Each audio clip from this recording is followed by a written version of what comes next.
घृष्णेश्वर ज्योतिर्लिंग मंदिर शिव जी के 12 ज्योतिर्लिंगों में से यह आखिरी ज्योतिर्लिंग है। यह महाराष्ट्र प्रदेश में दौलताबाद से 12 किलोमीटर दूर वेरुल गांव के पास स्थित है।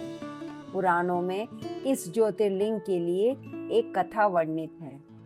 एक अत्यंत तेजस्वी तपोनिष्ठ ब्राह्मण सुधर्मा दक्षिण देश में देवगिरी पर्वत के पास रहता था। उसकी पत्नी का नाम सुदेहा था। वे दोनों आपस में प्रेम करते थे, लेकिन उनकी कोई संतान नहीं थी।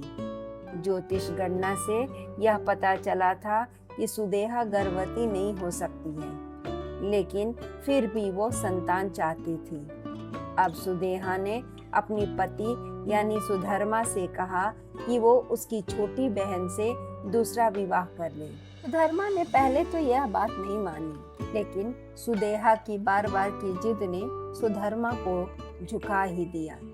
सुधर्मा अपनी पत्नी की छोटी बहन घुष्मा से विवाह कर उसे घर ले आया। घुष्मा अत्यंत विनीत सदाचारणी स्त्री थी, साथ ही शिव शंकर की परम भक्त भी थी।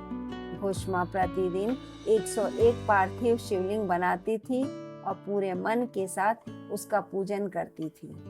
शिव जी की कृपा ऐसी रही कि कुछ ही समय बाद उसके घर में एक बालक ने जन्म लिया। दोनों बहनों की खुशी का ठिकाना न रहा। दोनों बेहद प्यार से रह रही थी, लेकिन पता नहीं कैसे सुदेहा के मन में एक गलत विचार घर कर गया। उसने सोचा, इस घर में तो सब तो घुष्मा का ही है, मेरा कुछ नहीं है। इस बात को सुदेहा ने इतना सोचा कि यह बात उसके मन में घर कर गई। सुदेहा सोच रही थी कि संतान भी उसकी है और उसके पति पर भी घुष्मा ने हक जमा रखा है। घुष्मा का बालक भी बड़ा हो गया है और उसका विवाह भी हो गया है।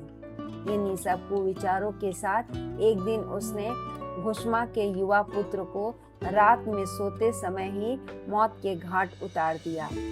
वहीं उसके शव को तालाब में फेंक दिया। यह वही तालाब था जहां घुष्मा हर रोज पार्थिव शिवलिंग को फेंका करती थी। जब सुबह हुई तो पूरे घर में कोहराम मच गया। घुष्मा और उसकी बहू फुट फुट कर रोने लगी, लेकिन घुष्मा ने शिव को अपनी आस्था नहीं छोड़ी। उसने हर दिन की तरह इस दिन भी शिव की भक्ति की।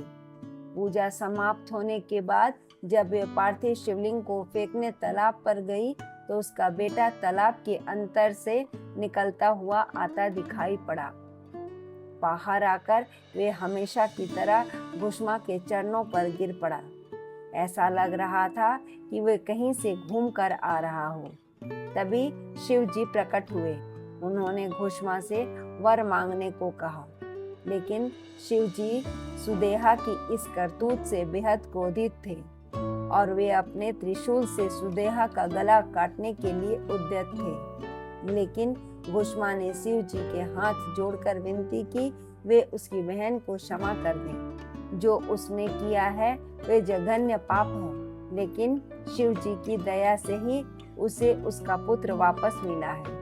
अब सुदेहा को माफ कर दें। घुष्मा ने शिव जी से प्रार्थना की कि लोक कल्याण के लिए वे इसी स्थान पर हमेशा के लिए निवास करें।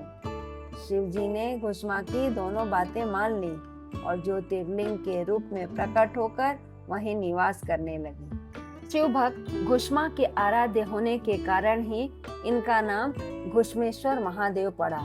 इसे घृष्णेश्वर के नाम से भी जाना जाता है।